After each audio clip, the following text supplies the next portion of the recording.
열왕기상 9장을 읽었습니다.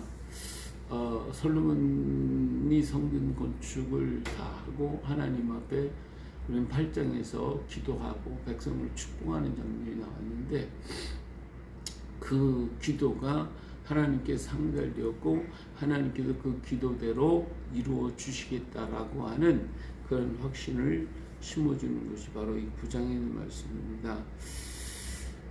자, 하나님께서 기브온에서 나타나신 것 같이 솔로몬에게 다시 나타나셨죠.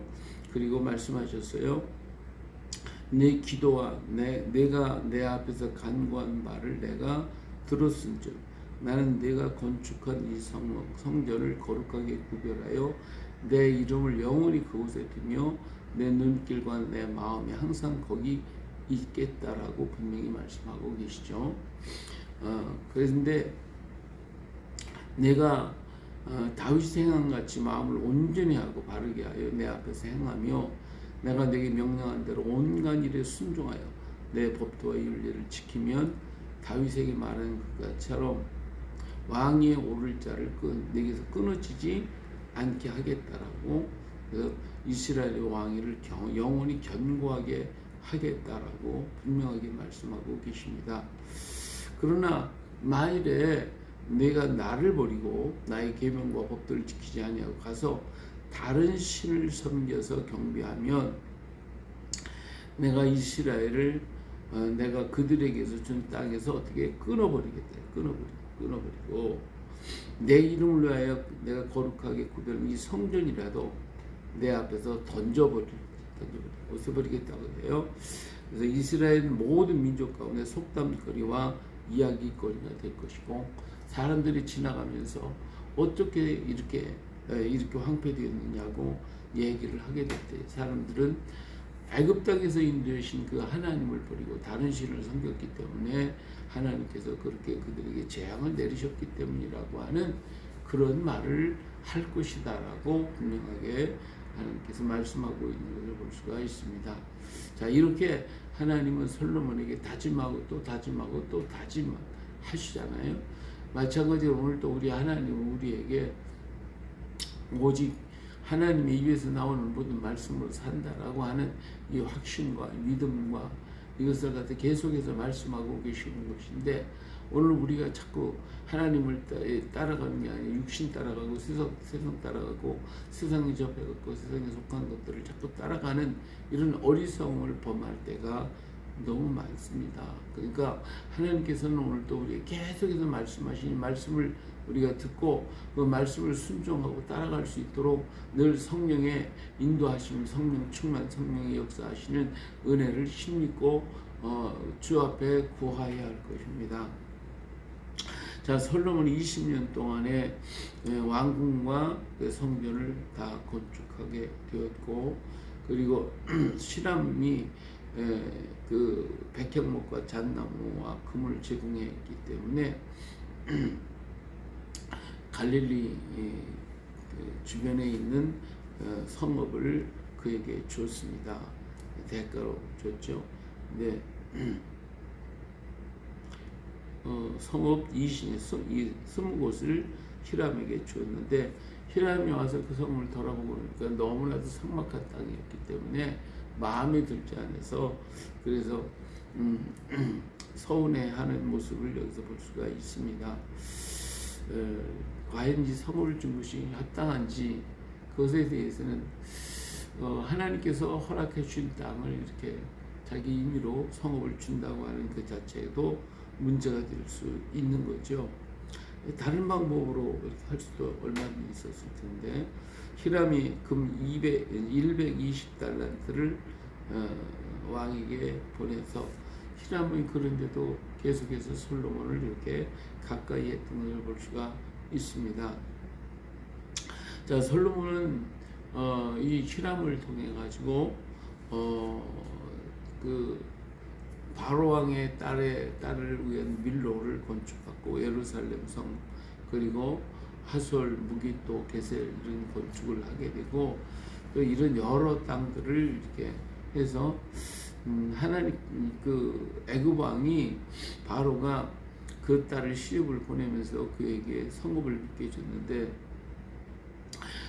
게셀과 베토론을 이 땅을 줬단 말이에요. 게셀을 게셀 땅을 갖다가 자기 딸에게 예물로 주었었죠. 이 게셀 땅을 그래서 솔로몬이 이게 건축을 하죠. 게셀과 아래 베토론을 건축했다 그랬어요. 그리고 거기다가 국고성과 병고성, 마병성들을 건축하고 하는 이런 큰 건축 일을 굉장히 많이 하게 되어집니다.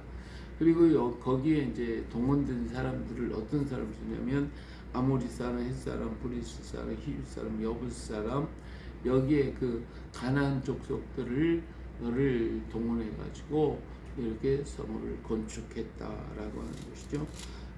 또 이스라엘 사람들은 거기에 고관과 지휘관이 됐는데 감독하는 사람들이 550명이나 됐고 그래서 이들이 이제 백성들을 다스려서 성을 건축하게 됐다라고 하는 것을 여기서 얘기해주고 있습니다.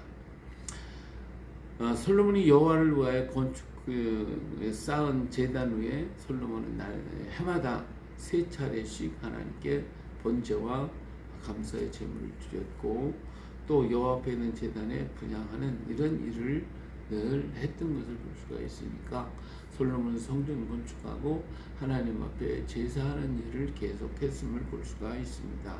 자, 그 후에 솔로몬 왕은 에돔 땅 홍해 물가 엘롯 근처에 있는 에시온 게벨에서 배들을 지었다. 히람은 그 당시에 두로와 시돈 땅이 두로와 시돈 왕 히람은 대서양 바다를 통해 가지고 그리고 저 북아프리카 지역 또 이쪽 유럽 지역 이쪽을 전부 다 항해하면서 어마어마한 무역업을 했던 그런 페니키아 상인들이었단 말이에요. 이 상인들이 상인이 동방으로 가는 백길을 만들기 위해서 굉장히 고심을 했는데 동방으로 가려고 그러면 홍해바다로 와야 되거든요. 이 홍해바다는 또 가운데 이제 이스라엘이 있기 때문에 갈 수가 없어요. 그래서 히람 왕은 솔로몬과 손을 잡고 히람은 솔로몬에게 굉장히 좀 잘해주고 그리고 난 다음에 솔로몬과 함께 에시온 게벨이라고 하는 홍해바다 근처에다가 국제 항구를 무역항을 짓게 되죠. 그래서 솔로몬과 히람이 손을 잡고 에시온 게벨을 무역항을 만들어 가지고 거기서부터 많은 그래서 보면 오벨에 이르러 거기서 금 420 달란트를 얻고 솔로몬 왕에게로 가져왔다. 그 무역항을 통해서 수없이 많은 물품을 동방에서부터 가지고 왔고 이것을 가지고 다시 히람은 두로와 땅에 가지고 와서 두로에서 또 대서양을 통해 가지고 유럽 쪽으로 공급하고 유럽에 있는 물품을 가져다가 그 에시온 게벨에서 동방으로 물품을 보내요.